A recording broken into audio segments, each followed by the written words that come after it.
Well, I would say seriously 20 years ago.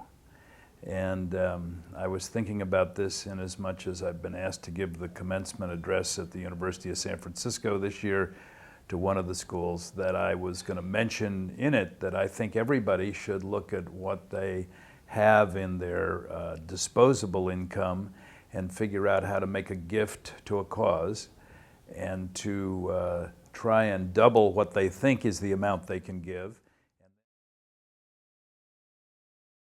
course, my wife is a major philanthropist, and she gives quite a bit of money away, and so together we've looked at a variety of places. One of the things that she says that I happen to agree with is that we try and pick the causes that need it the most, that don't get the kind of attention that they should. I'm a firm believer in this, that it's one thing to give, it's another to be involved in the entity you're giving to. So I think that the more you get your hands dirty in the organization and then help it along, it is a two-for-one kind of bonus, and you have much more ownership to what you're doing. So for me, I've been very active in both the city and national park systems, and much of my contributions have gone to open space and recreation and all, and I could talk a little bit about why. And then various boards that I sit on, I'm inclined to give money to as well, because I have a better understanding of where it's being spent and how, and I wouldn't be involved with them if I wasn't interested in the subject matter.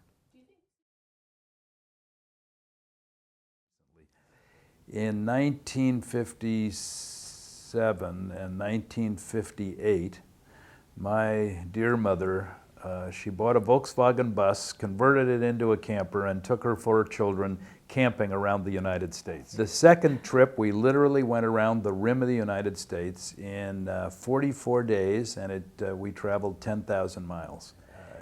It gave me an appreciation for the diversity of the country and the beauty of the country.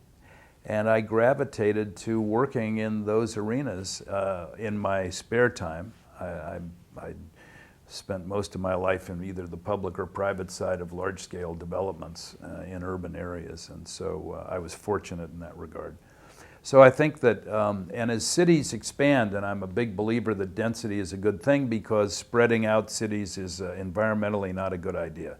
And so as we get more dense, the value of the properties in cities go up, and it's very difficult to get new parks, or the land values are so expensive that municipalities can't afford it.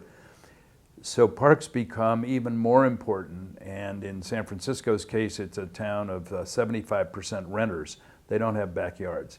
The parks are their backyards. And we know now more than ever before that a person's health can be enhanced by the amount of time they spend outdoors in an open space. And so just the common sense of it all, that we need open space that really attracts the spectrum of the population, is really an important public purpose, and sometimes it gets overlooked for all the other necessities that cities have. Absolutely. I mean, it is the education. By the time I was 21, I had traveled almost all over the world. When I had the advantage of spending a summer working on a ship that went to China. I worked in Wyoming at the Grand Teton National Park. I'd gone to Europe and bought a Volkswagen bus and camped in it when I was 20 years old, which was extraordinary, and seeing some of Eastern Europe and all of Western Europe and a little bit of North Africa. So I was encouraged to travel and see the world. And it wasn't in an expensive way where I was just kind of dropping in to see how the other half lived. I was on my own budget and figuring out, how far Europe on $5 a day would go. And it seems a little silly now. You can't get a cup of coffee for that, but that's how much the budget was.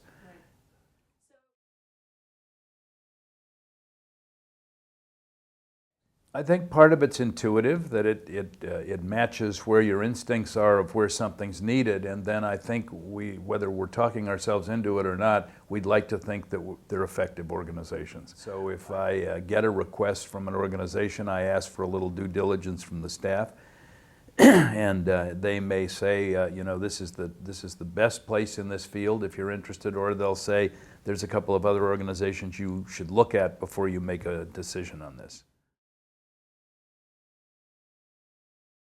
And the organization's called Emerge, and it trains young women running for public office for the first time. It encourages them and trains them. And these aren't high offices. These are getting on a local school district or getting on a utility district or whatever it is, and with the idea that they'll work their way up in politics. And so what are we serving? We're serving women being more a voice in the decision-making of the country, which I happen to support, and you're encouraging people to participate in their communities even more so than they were. I frankly thought when it started that it was a nice idea, but that this would be a very heavy lift. That organization now is in 19 states in the country and is recognized, and it's only 15 years, if that, old, as one of the best organizations to give within the sector of encouraging women to participate in the democratic process. That's been a very rewarding, and it's been nice to watch.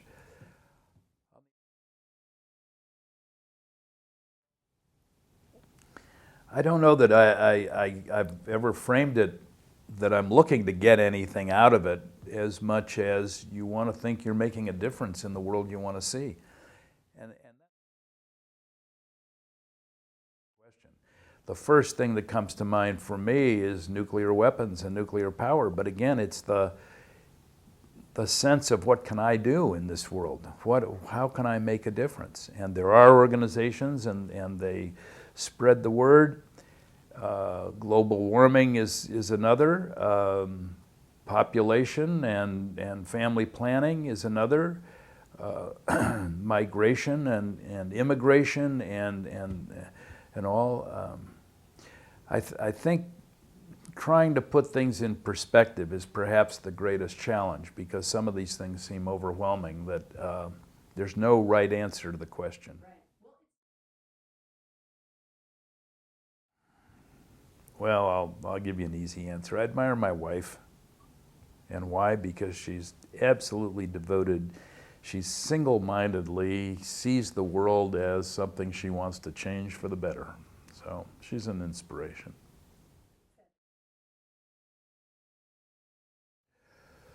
Well, the first word that comes to mind is loyalty, but you know, I think candor is probably the right answer. You want friends to be what they're there for, their value system and how they view the world and how it makes you better.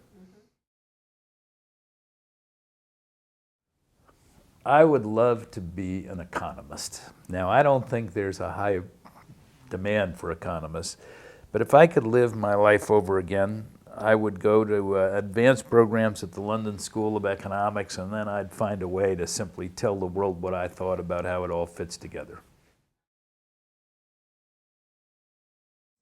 Well, you know, this is easy at the top because, as many people know, Hillary Clinton and my wife are very close personal friends. So I've had the pleasure of having Hillary at the dinner table with just my wife and me. And she's one of the smartest women I've ever met. And so you never want those conversations to end.